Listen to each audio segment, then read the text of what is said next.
DallasHoop.com. Your host K-Lou here. This is the Postgame show following a 94-83 loss to the Chicago Sky. As you see, I have a very special guest right here from the Wings Bulletin and Mavs Fans for Life. Go ahead and introduce yourself. Let the people know who you are.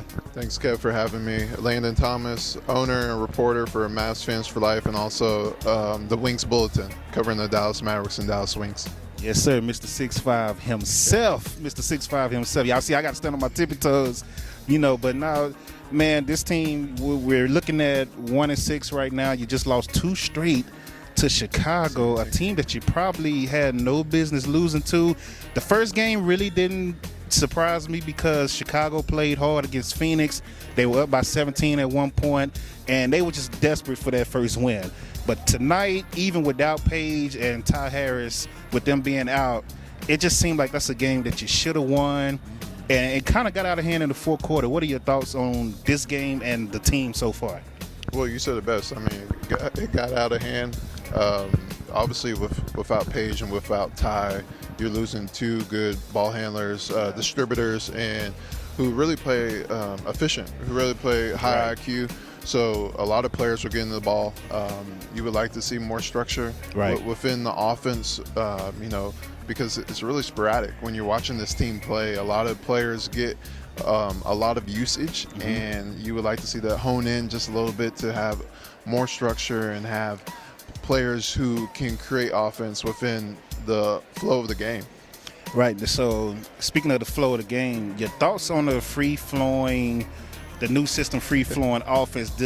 It seemed like when they first started, it was more up-tempo, but it's like lately it's just more standing around. That could be just my thought process when watching this team. It feels like they're not pushing the pace as they were at training camp and doing preseason. Yep. Are you liking this free-flowing offense? What should be adjusted with this? Because it's up and down right now.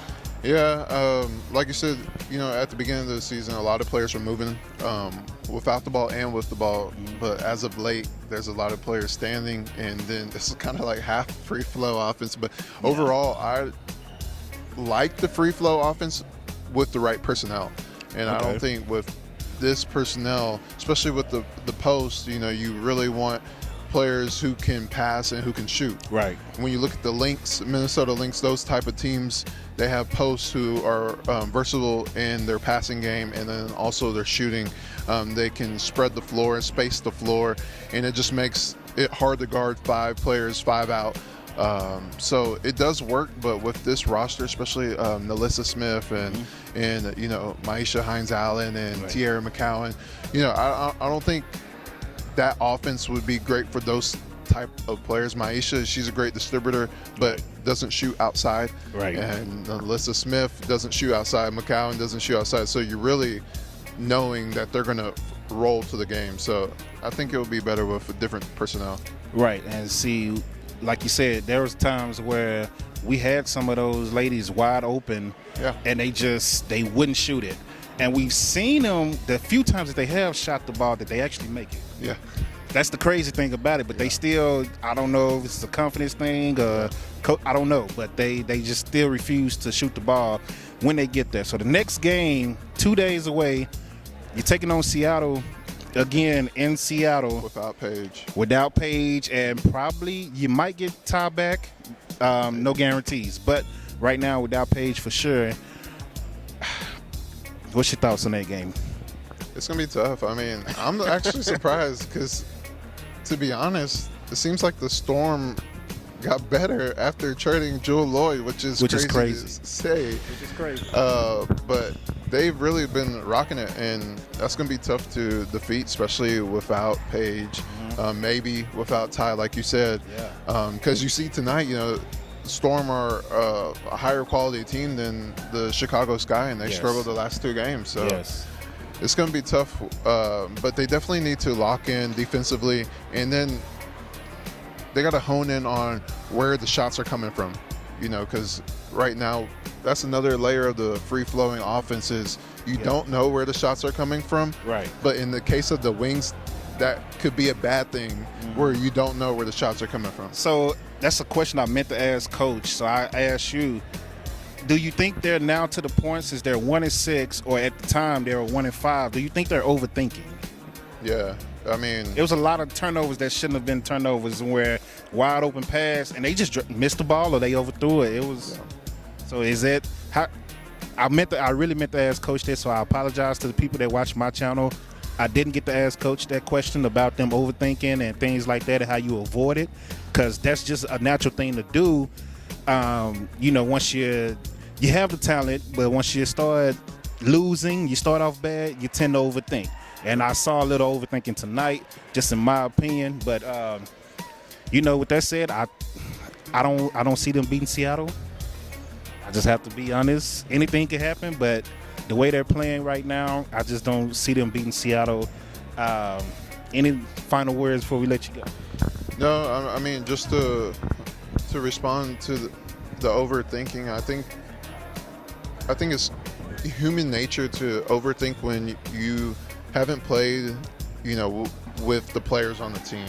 Right. And everyone is, they're looking at each other during hard times, during these struggling moments, within the team where the team is losing these games, and you really see the best of a team or the worst of a team during, moments where you try to overcome it, and that's what they are right now. Is they are overthinking. DiJonai has said that it takes time. The coach has said that it takes time, but as games go on, that is time. Yeah. So and there's time that you really. This is one reason why I want the preseason to be longer. Hopefully, this is in the new. Good point. Yeah. Hopefully, this is in the new CBA deal as well. I know money is the main issue, but a longer preseason needs to be a thing in the new CBA. But you don't have that much time, because once June get here and July, you're looking at All-Star break. It's half a season gone, just like that. Yeah. So I understand that it's going to take time, but you don't have that much time. And in my opinion, this year is the most wide open it's ever been from the WNBA, in my opinion. I feel like when talent-wise, and what's crazy, because I said this like a couple of days ago on my podcast, I said, I didn't look at Chicago as a threat. I didn't look at Connecticut as a threat. We just lost 2 straight to Chicago. Yeah. So now I don't know what to think now when it comes to, but time will run out pretty soon. People will get frustrated. And then where it is, you got 2 of your bigs going back to Europe to go play basketball in the middle of the season. So they got to figure something out real soon. Yeah, they really do. And, the thing is 44 games, and you're 1-6, and, for everything to start clicking, you still have to climb back to get to 500. Exactly. And, like you said, you mentioned the injuries and the overthinking, and everything is new. Everything is so new with this team, because this team is supposed to be retooled. But when you look at how they're playing and how the coaching has been, that's another aspect. The coaching can be way better. Right. It's kind of a rebuild season when you look at it, instead of a retool season, because everyone's learning each other on the fly. And with a shortened preseason, you don't have that much time to build together. Because even now, today, they've been together for maybe a month and a half. Yeah. That's not a lot of time. And being together is different than playing together. So like you said. Exactly. So it is what it is. We will keep you updated. Thank you for joining. If you're watching on this channel, DallasHoop.com, dopecontent.com with the K. Make sure you follow my guy here. YouTube, Twitch. I'm sorry, Twitter. No, I'm not like you. You the man with that streaming, yes. I always confuse Twitch and Twitter when I'm saying it for whatever reason. I wish I could be like Kaila when it comes to Twitch and streaming. Man, listen. But let them know where they can find you. Websites and everything. Yeah, 65 Lando on Twitter, mostly every social 65 Lando, and then my company's Mavs Fans for Life. You can find that, and also the Wings Bulletin as well with the Wings. And YouTube. Yeah, YouTube, the Wings Bulletin, and then Mavs Fans for Life. There it is, man. Landon, 6'5" Lando, the guy, he's one of the GOATs out here, man. Like, I started following him years ago because it was somebody in the Mavs postgame that was asking questions that I wanted somebody to ask, and he was the only one asking them. So This man does great work, so make sure you tune in and you follow him and just stay up to date to everything Mavs and Dallas Wings on both our channels and everybody else that's covering these teams, because everybody out here works pretty hard, man. So thank you again for supporting the channel. Thank you for watching, and until next time, we are out.